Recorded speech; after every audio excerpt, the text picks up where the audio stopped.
मर्द की परिभाषा भी औरतों के लिए चेंज होती रहती है।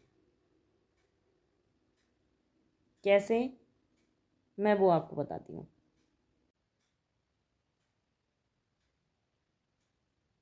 समाज में कुछ सास और नंदे ऐसी होती हैं ना कि अपने भाई की शादी के बाद, और ख़ास करके भाई अगर सरकारी नौकरी में है या फिर प्राइवेट जॉब में भी रह के अच्छी पेमेंट पा रहा है, तब शादी के बाद अपने भाई से बोलती हैं कि भाई तेरे अंदर मर्दानगी नहीं है क्या, तू मर्द नहीं है, अपनी बीवी को मारता नहीं है, पीटता नहीं है।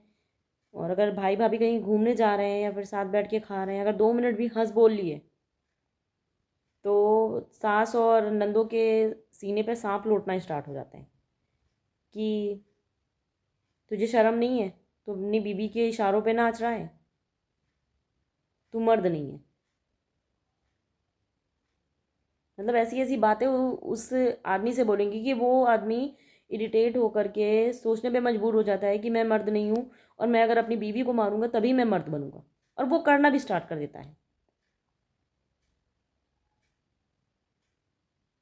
और वहीं फिर मैं ये बोलना चाहूँगी कि भाई नंद जी, आप अपने पति को भी तो मर्द बनाइए। आपने भाई को तो मर्द बना दिया, तो आपको अपने पति को भी मर्द बनाना चाहिए। आपका पति आपको मर्द के रूप में नहीं चाहिए, वो सिर्फ आपको बच्चे पैदा करने के लिए ही चाहिए। बाकी रिस्पॉन्सिबिलिटी के लिए भाई हैं। बच्चे पति से पैदा करा लो और खर्चा भाई से उठवा लो, भाभी को घर से निकाल दो।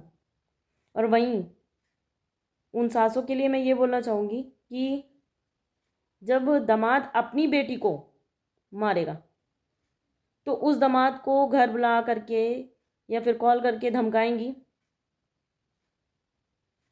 कि तुझे शर्म नहीं आती है, तूने मेरी बेटी पे कैसे हाथ उठा दिया, तेरी हिम्मत कैसे हुई, तू नामर्द है।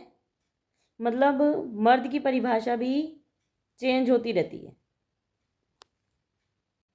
बेटा बहू को मारता है तो वो मर्द है, और दामाद बेटी पे अगर हाथ उठाता है, उसे मारता है, पीटता है, तो वो नामर्द, जाहिल और गंवार है।